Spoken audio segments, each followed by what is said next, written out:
brings to families and the good jobs it brings. So, Madam President, that's the rationale behind my vote. Right now, I think we're starting to see, whether it's the Keystone Pipeline decision, the men and women in the building trades who have built this country through hard work, they're being laid off by the thousands. We've had a big scare back home in my state. All weekend I was working this issue of these executive orders from the Biden administration where it looked like it was going to send hundreds of people home, unemployed, oil and gas workers in my state. Why? I hope that's not the case, especially during a recession, but we need a debate on it. And I certainly hope somebody in this administration, when their principals meetings talk about how we get good jobs, strong working class. I've noticed the National Security Advisor, Jake Sullivan, keeps talking about we're going to base our policies on working class families. You can't get more blue-collar, strong, middle class than these energy sector jobs. So I certainly want to have a good, constructive relationship with the Secretary of the Treasury and her team. But given the people I represent and what I'm starting to see right now, I could not in good conscience vote yes when the basic question of, are you committed and will be a strong advocate for a strong energy sector? All of the above, you name it, renewables, natural gas, wind, solar, all the above. And because I couldn't get that commitment, I reluctantly voted no on someone who's got a background and experience in these other areas that's important for the country. I yield the floor. Madam President. Senator from Rhode Island. Madam President, I have hastened to the floor because I was upstairs waiting for the House managers to bring the articles over, and I heard my friend, the distinguished senator from Alaska, talking about his concern about the fossil fuel part of the energy sector and his dissatisfaction with what the Secretary of the Treasury was able to assure him in that regard. And I just wanted to note that I missed a moment of the senator's remarks when I came walking down here. But as best I could tell, the senator never mentioned the term climate change, never referenced carbon emissions. And I have to say, if we're going to deal with our energy sector, we have to deal with it in a way that takes into account carbon emissions and climate change. You can't just whistle past those things, Madam President, and pretend that they're not real, and act as if we can continue to go forward the way we always have, releasing carbon dioxide into the atmosphere, poisoning our oceans with acidification, warming the planet, putting coastal communities like mine at grave risk from sea level rise and storm surge. We have to address those things. And as we go forward in this new Congress, I very much hope that my friend Senator Sullivan and I will be able to work together to address that exact problem, to make sure that not only is our energy mix strong for our economy, but to make absolutely sure that we are not sacrificing the safety of our planet, the economic security of our future generations, the health of people all around the planet who have really no choice but to live close to the land and feel the pounding of climate change in their immediate lives every day. We have to address those things, and I hope we will. So, having heard his side of the argument, I just wanted to come back to the floor and offer the other side, and somewhere between us, there is a resolution, because I know perfectly well that the state of Alaska is getting hit by the acidification and warming side, by the sea level rise and storm surge side of this problem, just as much as Rhode Island is. And perhaps because, as my friend constantly reminds me, Alaska has a huge advantage of size over Rhode Island. One could even imagine that they are having more of an effect than Rhode Island. So with those comments and with affection and regard for my colleague from Alaska, I yield the floor. The senator from Alaska. As a lot of our colleagues here know, Senator Whitehouse is not just a distinguished senator, but one of my very good friends here in the U.S. Senate. So I always respect what he has to say, and I appreciate his words. And he and I have done a lot of work, some key work, particularly on issues of the environment, cleaning up our oceans, ocean acidification, and I look forward to continuing to work with him. My point is that, and climate change is certainly happening in my state, we're seeing it, no doubt about it. My point is, when you have an economy that's in recession, and you have tens of thousands, literally hundreds of thousands of people out of work, and you have a sector that's important, critical actually, the energy sector, no doubt about it. I know we can use words like spewing and polluters. The energy sector has been one of the things that has made this country so strong, with great jobs and middle-class jobs, and people can't deny that. And all I'm asking for is the new Secretary of the Treasury has to look at that when we're looking at the whole U.S. economy and the strength of our recovery and good-paying jobs.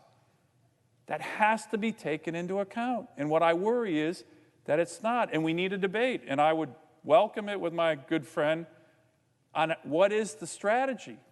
But the strategy out of the box can't be, we're going to go after these oil and gas jobs and put people out of work. And replace it with what? We had a hearing in the Commerce Committee with the new Transportation Secretary, incoming Transportation Secretary. A lot of people ask, well, what are you going to replace it with? What are you telling the 10,000 guys who just lost their job on the Keystone Pipeline what their new job is going to be? They have mortgages. They have tuition to pay. They're out of work right now. So we need a strategy. Look, I look forward to working with all these issues with my good friend from Rhode Island. But it is, I think, a first. If you look back at the great history of this nation, if you don't have a U.S. Treasury Secretary or other members of the cabinet who are for a robust, strong energy sector, which of course would include renewables, that's new, that's different, and I think it's very troubling, particularly as it relates to the jobs that I think are going to be sacrificed on a policy and a strategy that I have not seen the meat and bones of yet. I'm just seeing the damage, and a lot of the damage is starting to happen to people I care about, particularly in my state, who work in these sectors and are great Americans who have helped build this country, built my state, and we can't just disregard them and say, don't worry, you're going to get a green job later. It's tough to tell people that. It's tough to tell people that when they got a mortgage and tuition, and we're relying on that. So I commit to continue work with these issues and others with my friend from Rhode Island. I appreciate him coming down here, but I wanted to explain my vote on an issue that I think we need to debate here in the Senate that's important for our nation. I yield the floor. The senator from Rhode Island. I would just close by suggesting that perhaps my friend, the senator from Alaska, can sympathize, since he fears that the interests that he came to the floor here to defend will not be listened to. Perhaps he can sympathize with the fact that for 4 years, an entire administration wouldn't give the time of day to the sea level rise concerns that are threatening my state. We are talking about Freddie Mac, talking about a property value crash across all of our coasts that's going to cause enormous harm to Rhode Island. And we just left an administration that wouldn't pay one iota of attention to that. They had fossil fuel industry climate deniers, and there is such a thing. Not everybody in the fossil fuel industry is that way, but they picked the bottom feeders to bring into government So I share the senator's frustration, but let me say I've got it about 10,000 times over after having lived with the Trump administration for the past 4 years and gotten nothing, having tried to bring serious climate debate to the floor and knowing that the Republican leader was going to block it. So yeah, I sympathize with his distress, and I hope he sympathizes with my rather greater cumulative distress from the last 4 years. I yield the floor.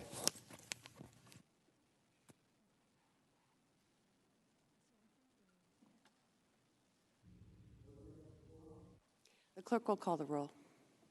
Ms. Baldwin.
Hey, Caroline, 2 minutes.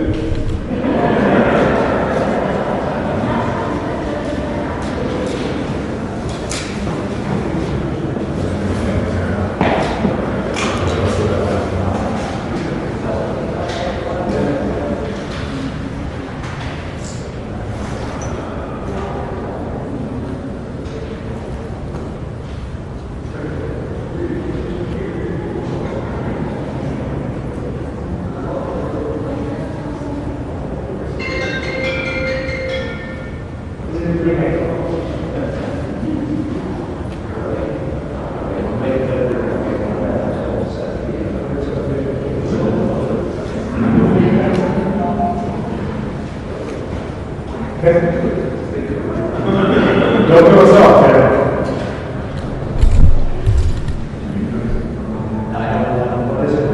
I don't want to we're watching.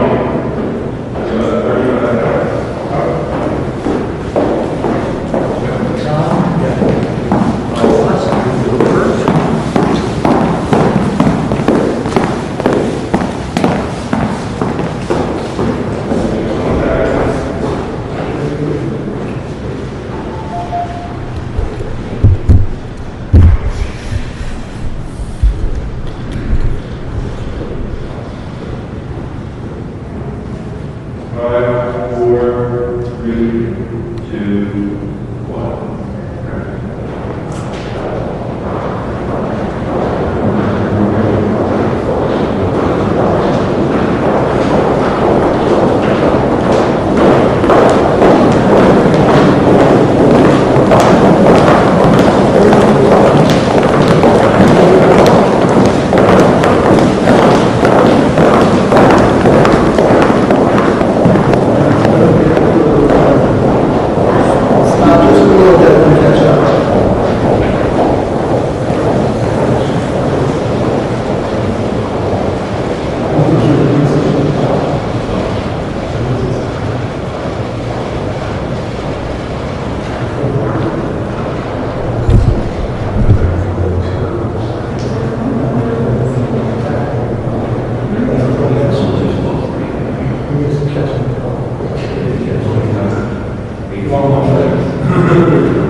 Thank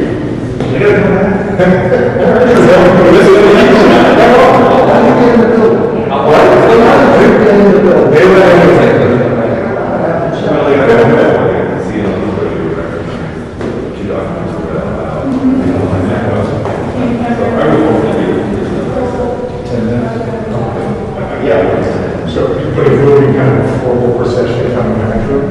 That was it. Was I? Andy, that was it? Yeah, they're going to come back. I thought Pelosi was walking along. No, just the managers, the clerk, and the sergeant rounds. Oh, yeah. Okay. So thank you.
The hour of 7 p.m. having arrived, the acting Sergeant at Arms will present the managers on the part of the House of Representatives.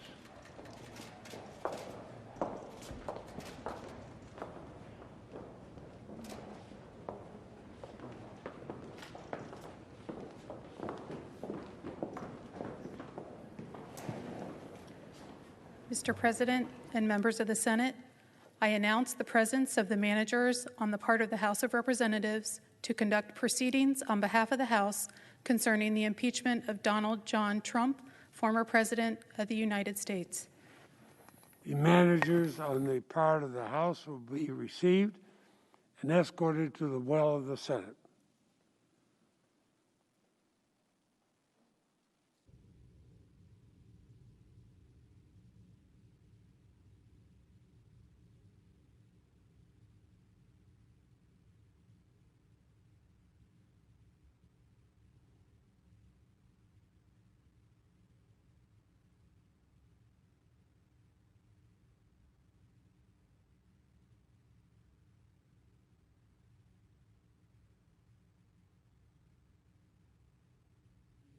Sergeant at Arms will make the proclamation. Hear ye, hear ye, hear ye. All persons are commanded to keep silent on pain of imprisonment while the House of Representatives is exhibiting to the Senate of the United States an article of impeachment against Donald John Trump, former President of the United States. The managers on the part of the House will proceed.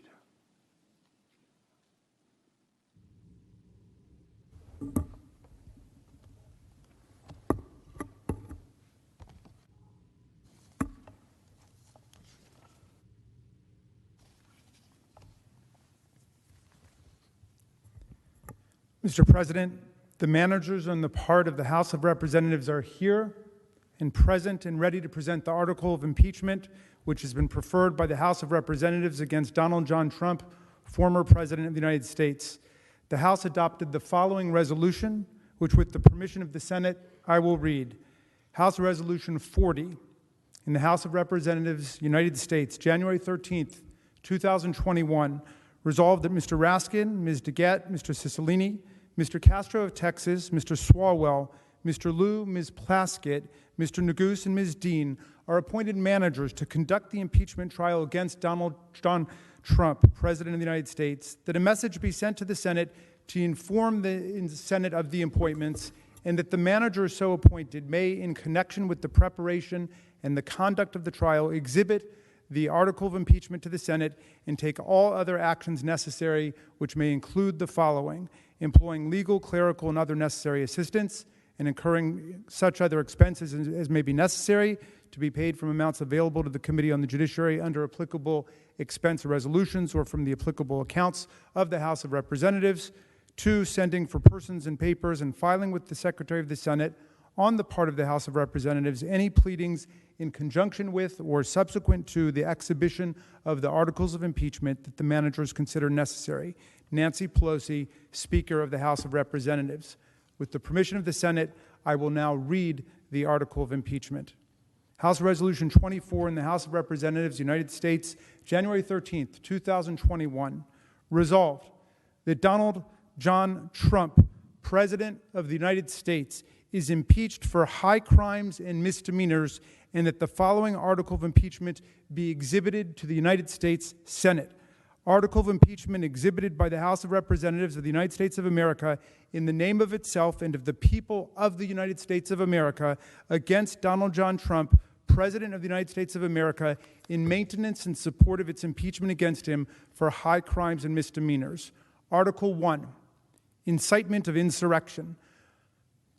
The Constitution provides that the House of Representatives shall have the sole power of impeachment, and the President shall be removed from office on impeachment for and conviction of treason, bribery, or other high crimes and misdemeanors. Further, Section 3 of the 14th Amendment to the Constitution prohibits any person who has, quote, engaged in insurrection or rebellion against the United States from holding any office under the United States, unquote. in his conduct while President of the United States and in violation of his constitutional oath faithfully to execute the office of the President of the United States and to the best of his ability preserve, protect, and defend the Constitution of the United States, and in violation of his constitutional duty to take care that the laws be faithfully executed, Donald John Trump engaged in high crimes and misdemeanors by inciting violence against the government of the United States. In that, on January 6, 2021, pursuant to the 12th Amendment to the Constitution of the United States, the Vice President of the United States, the House of Representatives, and the Senate met at the United States Capitol for a joint session of Congress to count the votes of the Electoral College. In the months preceding the joint session, President Trump repeatedly issued false statements asserting that the presidential election results were the product of widespread fraud and should not be accepted by the American people or certified by state or federal officials. Shortly before the joint session commenced, President Trump addressed a crowd at the Ellipse in Washington, D.C. There, he reiterated false claims that we won this election and we won it by a landslide. He also willfully made statements that in context encouraged and foreseeably resulted in lawless action at the Capitol, such as, if you don't fight like hell, you're not going to have a country anymore. Thus incited by President Trump, members of the crowd he had addressed in an attempt to, among other objectives, interfere with the joint session's solemn constitutional duty to certify the results of the 2020 presidential election, unlawfully breached and vandalized the Capitol, injured and killed law enforcement personnel, menaced members of Congress, the Vice President, and congressional personnel, and engaged in other violent, deadly, destructive, and seditious acts. President Trump's conduct on January 6, 2021 followed his prior efforts to subvert and obstruct the certification of the results of the 2020 presidential election. Those prior efforts included a phone call on January 2nd, 2021, during which President Trump urged the Secretary of State of Georgia, Brad Raffensperger, to, quote, find enough votes to overturn the Georgia presidential election results, and threatened Secretary Raffensperger if he failed to do so. In all this, President Trump gravely endangered the security of the United States and its institutions of government. He threatened the integrity of the democratic system, interfered with the peaceful transition of power, and imperiled a co-equal branch of government. He thereby betrayed his trust as president to the manifest injury of the people of the United States. Wherefore, Donald John Trump, by such conduct, has demonstrated that he will remain a threat to national security, democracy, and the Constitution if allowed to remain in office, and has acted in a manner grossly incompatible with self-governance and the rule of law. Donald John Trump thus warrants impeachment and trial, removal from office, and disqualification to hold and enjoy any office of honor, trust, or profit under the United States. Nancy Pelosi, Speaker of the House of Representatives. Mr. President, that completes the exhibition of the article of impeachment against Donald John Trump, President of the United States. The managers request that the Senate take order for the trial. The managers now request leave to withdraw. Thank you, Mr. Raskin. And the Senate will duly notify the House of Representatives when it is ready to proceed with the trial. Thank you.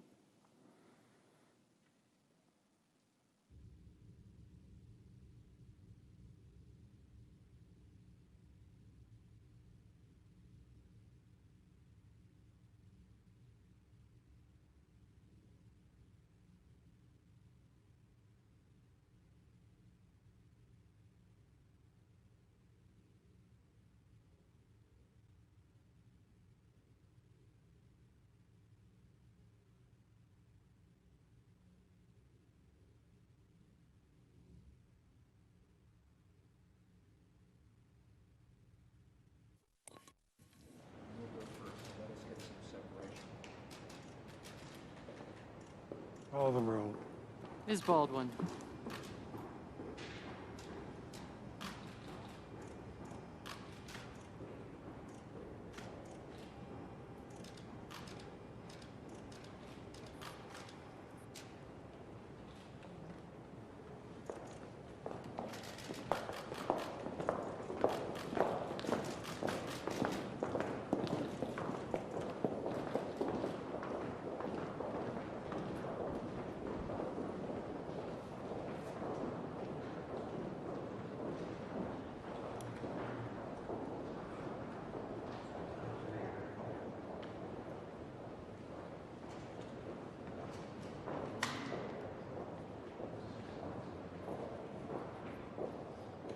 the Anton Bauer mount that slides on the back went bad on him, so it's one of the two. There should be a couple feet more like that. Okay. I think that's 10, yeah. Just three.